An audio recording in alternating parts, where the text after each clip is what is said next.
નમસ્કાર વિદ્યાર્થી મિત્રો, આલ્ફા વિદ્યા સંકુલ તાલાળા ઓનલાઈન એજ્યુકેશનમાં ફરી એક વખત આપનું હાર્દિક સ્વાગત છે। કેમ છો? મજામાં? બરાબર। આપણું જે ચેપ્ટર ચાલે છે 18મું ભાવ વધારો અને ગ્રાહક જાગૃતિ, એમાં આપણે ઘણા બધા લેક્ચરો આગળ ભણી ગયા છે। ભાવ કેવી રીતે વધે છે, ભાવ કેવી રીતે ઘટી પણ શકે છે, સરકાર દ્વારા કેવી રીતે ભાવ અંકુશમાં લાવી શકાય છે, ભાવ વધારે કેવી રીતે થઈ શકે છે અને કયા કયા તત્વો એમાં જવાબદાર હોય છે, આના વિશે આપણે વિસ્તૃત માહિતીઓ છે એ ગયા લેક્ચરોની અંદર આપણે મેળવી લીધી છે। હવે આ ચેપ્ટરની અંદર જે બાકી બચેલું છે એ આપણા જીવનની અંદર આનો એક ભાગ છે। આવું કેમ? તો આપણે સૌ બધા જ ગ્રાહકો બનીશું અને અત્યાર સુધી બનેલા છે, ભવિષ્યમાં પણ આપણે બનવાના છે। તો આપણે જે આજનો મુદ્દો જે ભણવાનો છે ને એ તો આપણા જીવનની સાવ નજીક છે, વ્યવહારિક જીવનની અંદર ખૂબ નજીક છે એવો મુદ્દા આપણે લઈને આવ્યા છે, ગ્રાહકોની ફરજો। હવે ગ્રાહકોની ફરજોમાં શું આવે, આપણી ફરજમાં શું આવે? ચાલો તમે માની લ્યો કે તમે બજારની અંદર કોઈ પણ વસ્તુ લેવા ગયા, બરાબર? તો તમારી ફરજ પહેલી શું આવે? શું આપણે વસ્તુ ખરીદી લીધી અને પૈસા એને આપી દીધા છે, તો આપણે વસ્તુ ખરીદી લીધી પૈસા આપી દીધા એટલે આપણે છૂટા? ના, એવું નથી। પણ એના માટે આપણે જાગૃત બનીશું તો જ આપણી પાસે આવેલી વસ્તુ આપણે ચૂકવેલા નાણાંનું પૂરું વળતર મળશે। તો એમાં ગ્રાહકે શું ધ્યાન રાખવાનું? વસ્તુ તો સારી છે તો કે નહીં, જો એ થોડુંક પહેલાં કહી દઉં, પછી આપણે એના પોઈન્ટ ઉપર જશું કે કોઈ પણ વસ્તુ ખરીદો તો એ વસ્તુ તો પહેલાં તમારી પસંદગીની હોય અને હોવી જ જોઈએ। બીજા કે આ વસ્તુ લે એવું નહીં। જો તમે તમારી પસંદગીની વસ્તુ લીધા પછી એક જ વસ્તુ લઈ લેશો એટલે આખું આ ગ્રાહકની ફરજો છે ને તમને યાદ રહી જાય કે એ વસ્તુ લઈ લીધા પછી, પૈસા આપી દીધા પછી વસ્તુ જે લીધી છે એનું તમારે પાકું બિલ લેવાનું છે, બરાબર? જેટલા રૂપિયા આપ્યા છે એટલા જ રૂપિયાનું બિલ છે દુકાનદારે બનાવ્યું છે કે કેમ એ તમારે નક્કી કરવાનું।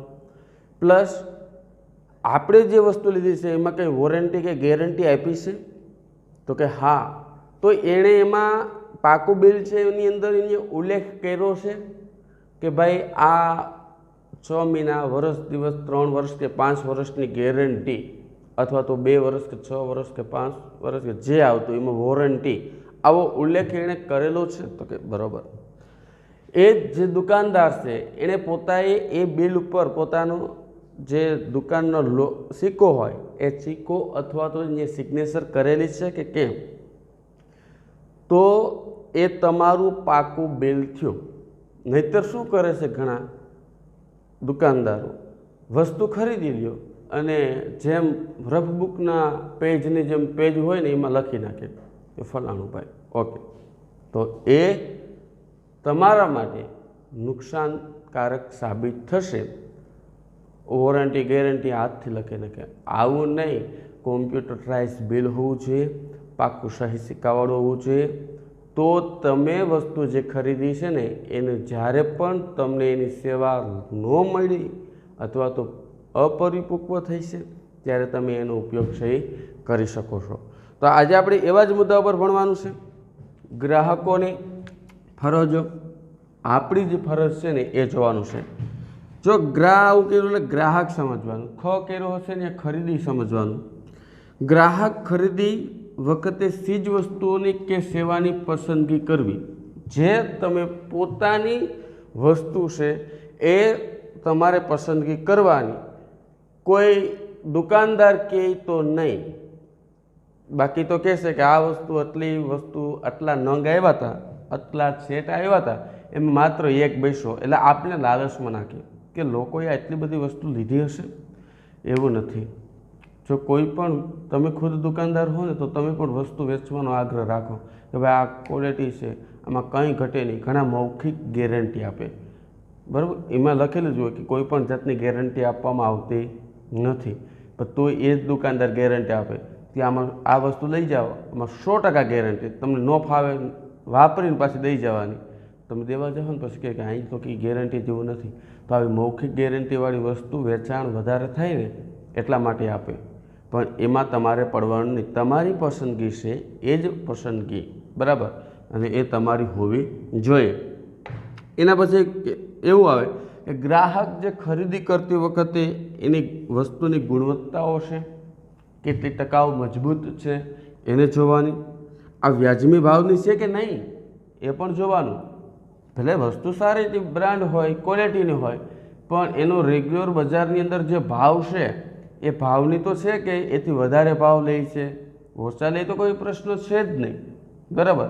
ને આપણે વસ્તુ પર જે ચાપેલી કિંમત છે ને એમાંથી પણ આપણે ઓછો ભાવ કરાવી શકીએ, કારણ કે આપણે ગ્રાહક કહેવાય, અને ગ્રાહક એટલે બજારનો રાજા કહેવાય.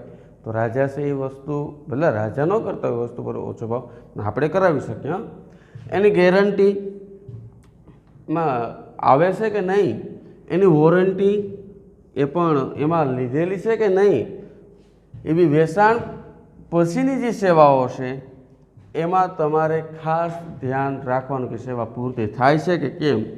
હવે BIS, ISI આવા નામ આવશે, bureau of intelligence, bureau of intelligence એવું કંઈક નામ છે એનું, ટૂંકમાં આપણે આગળ ભણીશું.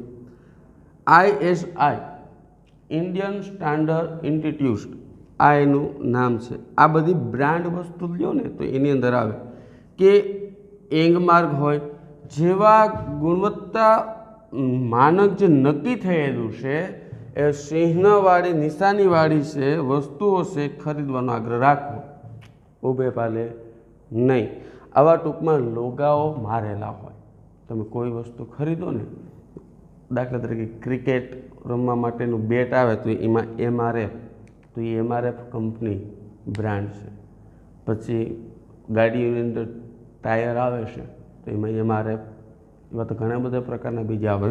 આ તો ખાલી ઉદાહરણ સ્વરૂપે આપું તો એમાં તમારા માટે એમાં એ લોગા છે ને એ નક્કી થયેલું કે ભાઈ આની કંપની છે, આ કંપની છે, તો કંપનીનું M કેવી રીતે લખાય, RF જે આવતું હોય કેવી રીતે લખાય, એ બધું નક્કી છે થયેલું હોય છે. વુડલેન્ડની કોઈ વસ્તુ હોય તો એની ઉપર એનો લોગો છે એ છાપવામાં આવતો હોય, બરાબર.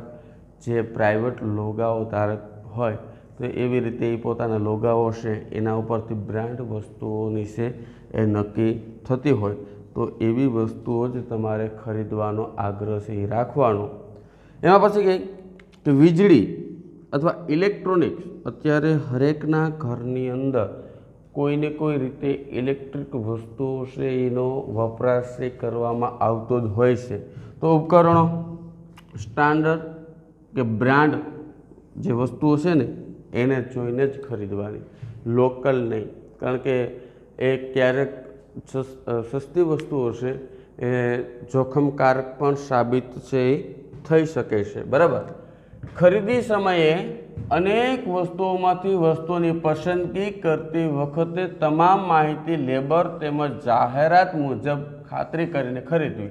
આમાં શું કહે છે કે જે ખરીદી કરતી સમયે અનેક વસ્તુઓ, બજારની અંદર તો ઘણી બધી વસ્તુઓ હોય, ઘણી બધી બ્રાન્ડવાળી વસ્તુઓ છે એ હોય, એની પસંદગી કરતી વખતે તમામ માહિતીઓ જેમાં લખી ગયેલું હોય. ખાલી ખાદ્ય વસ્તુ ગોપાલ બબલું આવે છે ને તો એમાં પણ આવે કે MGIL ને MF ને TI ને આવું બધું લખેલું હોય તે એની અંદર એટલા 0.5%, 0.3%, 2.5%, 7.9%, એ આખી માહિતી છે.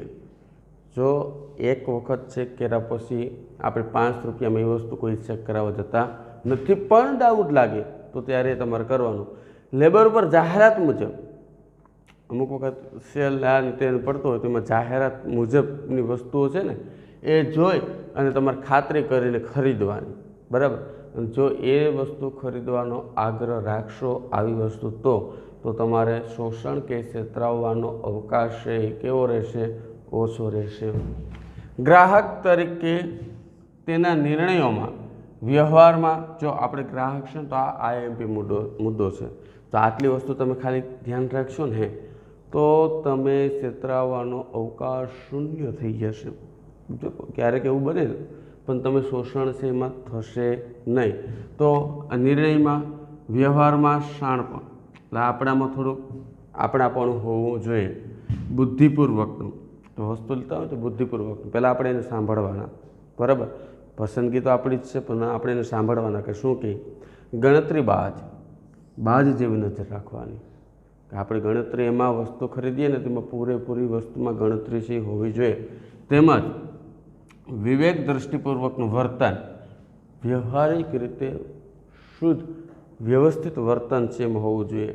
કરવાથી શોષણ અને છેતરપિંડીથી બચી શકાય। જો આટલા આપણાપણામાં હોય તો મુદ્દાઓને આધારે આપણે શોષણ કે છેતરાવાનો અવકાશ ઓછો બને। દાખલા તરીકે આપણે કોઈ વસ્તુમાં નિર્ણય શક્તિ આપણી તજજ્ઞ હોવી જોઈએ અને ખૂબ સારી પસંદગીની વસ્તુ છે ખરીદવાની, એટલે ટૂંકમાં બ્રાન્ડેડ વસ્તુ છે ખરીદવાનો આગ્રહ રાખવાનો। વ્યવહારમાં શાણપણ હોવું જોઈએ, બુદ્ધિપૂર્વક એ વસ્તુની ખરીદી। ઘણી વખત વસ્તુ ભલે સારી હોય પણ આપણે જરૂરિયાત નથી તો એવી વસ્તુઓ છે ખરીદવાની નહીં। ગણતરી બાદ આપણે પૈસા રૂપિયા 2 રૂપિયા કે એની કોઈ આપણે ગણતરી કરતા નથી। આપણે કોઈ વસ્તુ લઈએ તો 349ની છે તો આપણે 350 રૂપિયા આપે તો 1 રૂપિયા આપણે પાછળ આપતા આપણે લેતા પણ કે હવે રૂપિયામાં શું હોય, બરાબર। જો એ રૂપિયો પણ આપણે છે લઈ લેવાનો, કારણ કે એની વસ્તુ તો એણે આપણી પાસે તો 1 રૂપિયો નથી, એને લીધે 348 નહીં તો આપણે 350 શા માટે દેવા? તો 1 રૂપિયો અથવા તો એવું પણ બને છે કે 1 રૂપિયાની જગ્યાએ એ બીજી કોઈ વસ્તુ આપે છે તો એ વસ્તુ સાથે આપે ને એમાં ખાસ ધ્યાન રાખવાની કે એ વસ્તુ કાં એક્સપાયરી ડેટને ખતમ થઈ ગઈ હોય કાં એની ક્વોલિટી ગુણવત્તાઓ નબળી થઈ ગઈ હોય એવી વસ્તુ આપણે પકડાવતા હોય તો તમારે એમાં ખાસ ધ્યાન રાખવાનું। એ વસ્તુ છે એ લેતી વખત આપણે પૈસા જ છે લેવાના રહેશે। એના પછી પાકું બિલ, કાચું બિલ ને પાકું બિલમાં ફરક શું? તો આપણી પાસે જે રહેલા બિલ છે આપને આપે છે એ પૂર્ણ સહી સિક્કાવાળું છે, તારીખ, વોરંટી, ગેરંટી કમ્પ્લેટ લખેલું જ છે બધું, તો કે હા તો જ એ વસ્તુ છે ને એ બિલ પાકું બિલ છે ગણાશે। ઊભે ભાલે તો હાથથી લખી નાખે, તારીખ લખી નાખે જેમ તેમ, એવું નહીં। ઘણા વેપારીઓ લખતા હોય તેમાં આપણને કંઈ ઉકલે નહીં, આપણે કહેવાનું કે સારા અક્ષર લખ, તો અને ન લખતા આવડે તો લાવ હું લખી દઉં અને મારી દે સહી સિક્કો। એટલે આવી વસ્તુ આપણે કરવાની છે, બરાબર। બાકી એ લીધી હોય વસ્તુ તો ફરટને બધું ગમે કરી નાખે એવું નહીં। નાણાં ચૂકવ્યાની પાકી રસીદ, જે પણ આપણે નાણાં ચૂકવેલા છે એની રસીદ જે પૂર્ણ વ્યવસ્થિત છે કે કેમ એ આપણે જોવાનું, સમજવાનું। વોરંટી હોય, ગેરંટી હોય, આના પાકા બિલ છે એ લઈ લેવાના।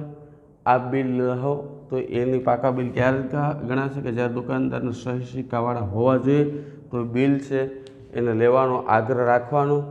બિલ ઘણા લઈ પણ લઈ પાકા પણ સાચવી શકતા નથી।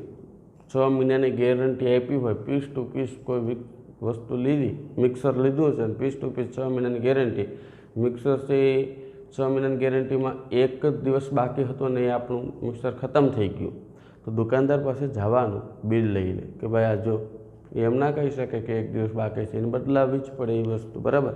પણ એ વસ્તુ આપ ક્યારે બદલાવી દેશે? 6 મહિના સુધી તમે એક બિલ છે એ બરાબર રીતે તમે તમારી પાસે વ્યવસ્થિત રીતે સાચવીને મૂકેલું હશે ને તો, બાકી નહીં। આપણે ગેરંટીવાળું લીધું, પાકું બિલ લીધું, કમ્પ્લેટ છે, રસીદના પર રૂપિયા પણ બધું કમ્પ્લેટ લખેલા છે પણ લખેલું તો છે બધું પણ તે વ્યવસ્થિત એને સાચવજે, બરાબર। કે કેળે રસ્તે કે ફેંકી ન દેતા અથવા તો પડીક ન મારી દેતા, અને ધ્યાન છે એ આપણે રાખવી પડે। ગ્રાહકોએ બિન રાજકીય, જો આ એક અગત્યનું છે, જે ગ્રાહક મંડળો છે ને એ રચવા માટે, જો ગ્રાહકોએ બિન રાજકીય, બિન ધંધાકીય, સ્વૈચ્છિક રીતે ભેગા થઈને, એમાં કોઈ હેતુ ન હોય કે ભાઈ કોઈ ગ્રાહક છે બાકી હું રાજકીય લાભ લેવા માટે એવા મંડળો છે ને રચના થતી હોય, પણ એવું નહીં, રાજકીય લાભ લેવા માટે કંઈ રચનાઓ નહીં કરવાની, બિન ધંધાકીય. પછી ધંધા તો હજારો પ્રકારના હોય, બરાબર, સારા જાગૃતના નહીં. એટલે એવા ધંધા સ્વૈચ્છિક રીતે છે ને એ ભેગા થઈને સ્વૈચ્છિક ગ્રાહકો મંડળ રચવાનો આગ્રહ રાખો તો આનાથી ફાયદો શું થશે? તો કે આનાથી ફાયદો એવો થશે કે જે ગ્રાહક જે છેતરપિંડીનો કે શોષણનો ભોગ બન્યું છે ને એ ગ્રાહક સ્વૈચ્છિક મંડળો હશે ને એમાં મુક્તપણે એ વાત કરી શકશે, બરાબર. અને એ મંડળ આખું જો રચશે અને મંડળ દ્વારા જો ફરિયાદ અરજી કે દાખલ કરવામાં જે સત્તાધિકારો પાસે જશે તો એનો 100% એનો છે નિષ્ફળ છે, એનો વ્યવસ્થિત જવાબ સહી આવશે. એના પછી આગળ જઈએ, ગ્રાહક શાસી ફરિયાદો જે તે સત્તાધીશો પાસે મૌખિક યા લેખિતની અંદર સ્વરૂપમાં જો રજૂઆત કરશે તો એનો જવાબ છે 100% મળે. ગ્રાહક શાસી ફરિયાદ કરી શકે, જે તે સત્તાધિકારીઓ અને સત્તાઓ છે ને આપવામાં આવેલી છે ને એ વ્યવસ્થિત રીતે જો એને એવી રીતે એને ફરિયાદ દાખલ કરે. બાકી ઘણા ખોટી ફરિયાદો દાખલ કરે છે, રૂપિયા બાકી હોય, બાકી મને જતા હોય પાકું બિલ થોડા આપશે, અથવા સહી સિક્કાવાળું રોકડની કે તમે જે રસીદ આપી એવું ના આપે તો એમાંથી એવી રીતે નહીં, પણ તમે જે વસ્તુ લીધી છે તો એનું બિલ તમારી પાસે છે તો સાચી ફરિયાદ, પાકું બિલ હશે તમે સાચી ફરિયાદ કરી શકશો. કોઈ સત્તાધિકારીઓ હશે એને મૌખિકની અંદર પણ જણાવી શકશો કે મેં આવી વસ્તુ લીધી તે આવી રીતે છે, તો એ સલાહ પણ તમને આપશે કે તમે લેખિતમાં એક અરજી છે એ દાખલ કરશો. આપણે આગળ ભણીશું એની અંદર કે કેટલા સુધીની છેતરપિંડી કે શોષણ થયું છે તો એ ફરિયાદ ક્યાં દાખલ કરી શકાય, આટલી રકમથી આટલી લાખોની અંદર હશે તો આટલી રકમ છે તો એની ફરિયાદ ક્યાં કરી શકાય, એવા ફોરમ આવશે, જિલ્લા ફોરમ ને રાજ્ય ફોરમ એવા, બરાબર. તો એ ફોરમની અંદર તમે અરજી પણ દાખલ છે કરી શકો. અરજી લેખિતની અંદર છે દાખલ કરવામાં આવશે. ગ્રાહકે વસ્તુની ખરીદીમાં માલની ગુણવત્તા સંદર્ભે કે માલની સલામતીના ધોરણોમાં કોઈ જ પ્રકારની બાંધછોડ ન કરવી. જો માલની પસંદગી કરો ત્યારે એમાં કોઈ પણ પ્રકારની બાંધછોડ છે ન હોવી જોઈએ. જે જાહેરાતની અંદર દર્શાવેલી છે ને જે પેકિંગની અંદર એવી જ વસ્તુઓ છે, એ જ વસ્તુઓ આપણે લેવાનો પણ આગ્રહ છે એ રાખવાનો છે. એ જ વસ્તુઓ ગુણવત્તા સંદર્ભ છે કે કેમ, એની ગુણવત્તા વ્યવસ્થિત છે કે કેમ, એવો જ આગ્રહ છે આપણી પાસે હોવો જોઈએ. અને સલામતીના ધોરણમાં જે કોઈ પણ પ્રકારની બાંધછોડ છે ન હોવી જોઈએ. આપણી કોઈ વસ્તુ લેવા ગયા હોય ને આપણે કાં વસ્તુ એમ કે આ જો આવડો નંગ છે, આમાં સસ્તો છે, આટલો વધારે છે તો એનો ભાવ કપાઈ જશે, એટલો ઓછો છે તો એનો ભાવ એટલો છે, એવું નહીં. પણ તમે જે વસ્તુ ખરીદો છો એમાં ગુણવત્તા તમારી વ્યવસ્થિત રીતે છે, એ તમારી સલામતીના ધોરણમાં ધ્યાન રાખી અને માલ કે સલામતી વ્યવસ્થિત રીતે એ ગુણવત્તામાં છે, કોઈ પણ પ્રકારનું બાંધછોડ કરવાનો આવતો નથી. ખરીદીમાં જો આ અગત્યનું છે, જો આ બધાએ જોવાનું છે. ગમે ત્યારે વસ્તુ તમે ખરીદો ને ત્યારે એ વસ્તુની અંદર તમારે જોવાનું. ખરીદીમાં પેકિંગ, કિંમત, ઉત્પાદન કર્યાની તારીખ કે કઈ તારીખે આ વસ્તુ છે એ ઉત્પાદન થયું છે એમાં લખેલું હોય, બેન્ચ નંબર, આ કઈ બેન્ચ નંબરની આ અંદર આ વસ્તુ છે બનેલી છે, એનું ચોખ્ખું નેટ વજન કેટલું છે તો કેટલું છે, અંતિમ તારીખ કેટલી છે તો કે જે આપી હોય હવે તારીખથી સરખાવી લેવાની, ઉત્પાદન કર્યાની તારીખ ને અંતિમ તારીખ. ઘણી વખત લોચા એવા પણ પડે કે ઉત્પાદન કર્યાની તારીખ છે ને એ અંતિમ તારીખ પછી આવે, એટલે એમાં સમજી શકાય કેવડા લોચા થતા હોય. ઉત્પાદન કર્યાનું નામ કે કોણે આ ઉત્પાદન કરેલું છે એમાં લખેલું હોય, ક્યાં ક્યાં છે, મુંબઈ, સુરત, અમદાવાદ, રાજકોટ, વડોદરા, ચેન્નાઈ, જ્યાં ઉત્પાદન થતું હોય એનું સરનામું આખું લખેલું છે, એના ઉપર પણ તમે અરજી દાખલ કરી શકો, બરાબર. એની ફી મફત છે એટલે કરવાની જો છેતરાવતો. આ બધી તપાસી અને પછી જ વસ્તુઓ છે એને ખરીદવાનો જો આગ્રહ રાખવામાં આવે તો હું માનું છું ક્યાં સુધી એ વસ્તુઓ છે તમારે શોષણ અને છેતરાવાનો અવકાશ છે એ ઓછો છે એ થઈ શકશે, તો જ તમે એને કરી શકો. તો વિદ્યાર્થી મિત્રો, આ આપણે જે ભણ્યા છે એ ગ્રાહકોની ફરજો છે એ આપણે જોયેલી છે. હર એક વ્યક્તિ જો ગ્રાહક તો બને છે, પણ એમાં ઘણી બધી જો સાવચેતીઓ રાખવામાં આવે તો હું માનું છું કે ત્યાં સુધી એનું શોષણ થવાની શક્યતાઓ છે એ ખૂબ જ ઓછી છે એ રહેતી હોય તો આમાંથી ઘણા બધા પ્રશ્ન ટૂંકા પણ બની શકે એ આપણે જોતા જઈએ કે ગ્રાહકે ખરીદી કેવી રીતે કરવી જોઈએ તો કે ગ્રાહકે ખરીદી જે તે ચીજવસ્તુઓ છે એને પોતાની પસંદગીની હોય એવી કરવી જોઈએ। એમાં કઈ કઈ વસ્તુઓનો માનક ચિહ્નો છે ખરીદી કરવા જોઈએ તો કે એની ગુણવત્તા હોય, વ્યાજબી ભાવ હોય, ગેરંટી વોરંટી હોય। અહીંયા વિદ્યાર્થી મિત્રો આપણે શરૂઆતની અંદર જોયું હતું કે BIS એટલે બ્યુરો ઓફ ઇન્ડિયન સ્ટાન્ડર્ડ જે વસ્તુઓની ગુણવત્તા પ્રાપ્ત કરે છે તો એનો ચિહ્ન છે આપે છે, અથવા ISI ઇન્ડિયન સ્ટાન્ડર્ડ ઇન્સ્ટિટ્યૂટ એ બે સંસ્થા આનું સ્થાન હવે આણે લઈ લીધું છે, બરાબર। એટલે આ બે એવી સંસ્થાઓ છે કે એમાં જો કોઈ પણ બ્રાન્ડેડ વસ્તુ હોય ને તો એની અંદર એ લોગો છે એ મારેલો હોય અને એ નિશાનીવાળી વસ્તુઓનું પ્રમાણિત કરી અને વસ્તુઓ છે એ આપવાની જોગવાઈ છે એની અંદર છે કરેલી છે। એમાં લોકલ વસ્તુઓ છે ચાલે નહીં। વીજળી કે ઇલેક્ટ્રિક ઉપકરણો છે એમાં સ્ટાન્ડર્ડ બ્રાન્ડ જો એમાં કેવા વાપરવાનું, સ્ટાન્ડર્ડ બ્રાન્ડના જે લોગાવાળા હોય એમાં ખાસ કરીને ઇલેક્ટ્રિક વસ્તુઓ ઉપર ISI એવું લખેલું હશે। તમે પટ્ટી હોય ને એ લો તો એમાં ISI એવું લખી ગયેલું હોય। વાયર જે આવતો હોય 118 હોય કે 22 હોય કે પછી કોઈ સર્વિસો આવતી હોય તો એમની અંદર એ ISI એવું ચિહ્ન છે એ લગાડીને તમને આપતા હોય છે। તો એ સ્ટાન્ડર્ડ ક્વોલિટીની વસ્તુઓ છે એ કરવામાં આવે છે। બાકીની અંદર જે ગ્રાહક છે એને કેવા વર્તન રાખવું જોઈએ તો કે બુદ્ધિમત્તા એને વાપરવી જોઈએ, વિવિધ દૃષ્ટિકોણ છે એનામાં હોવું જોઈએ, પોતાનામાં શાણપણ છે એ હોવું જોઈએ, બાજ નજર ગણતરીબાજ નજર છે એનામાં હોવી જોઈએ। તો આવી બધી વ્યવહારિક બુદ્ધિઓ છે એ વાપરશું તો હું માનું છું ક્યાં સુધી એમાં છેતરાવાનો અવકાશ છે ઓછો થઈ જશે। ખાસ કરીને જે વસ્તુઓ તમે પસંદ કરેલી હોય તો એ જાહેરાત મુજબની છે કે કેમ, તો જાહેરાત મુજબની વસ્તુ હોય અત્યારે બધા જાહેરાત માર્કેટિંગ કરીને વસ્તુઓ છે વેચાણ થતું હોય તો એ જાહેરાત પ્રમાણિક છે કે નહીં, જો હોય તો જ ખરીદવાનો વધારે પડતો આગ્રહ રાખવાનો, બાકી આગ્રહ કંઈ રાખવાની જરૂરિયાત રહેતી નથી। પાકું બિલ હોય એ લેવાનો આગ્રહ છે રાખવાનો, નાણાં ચૂકવવાની પાકી રસીદ છે તો એ લેવાનો આગ્રહ રાખવાનો, વોરંટી ગેરંટી છે તો એના વિશેની સહી સિક્કાવાળું બિલ છે ખાસ લેવાનો આગ્રહ રાખવાનો। ગ્રાહકો બિન રાજકીય કે બિન ધંધાકીય જો સ્વૈચ્છિક ધોરણે ગ્રાહક મંડળો જો રચના થાય તો એમાંથી ઘણું બધું ગ્રાહકોનું શોષણ છે થતું અટકી શકે ને અટકાવી શકાય। ગ્રાહક છે શાસ્ત્રીય અને ફરિયાદ હોય તો જે તે સત્તાધિકારીઓ પાસે છે એ લેખિત યા તો મૌખિકની અંદર એ પોતે છે એ રજૂઆત કરીને એનો વ્યવસ્થિત રીતે પ્રત્યુત્તર છે એ આવતો હોય એમાંથી પણ શોષણથી બચી શકાય।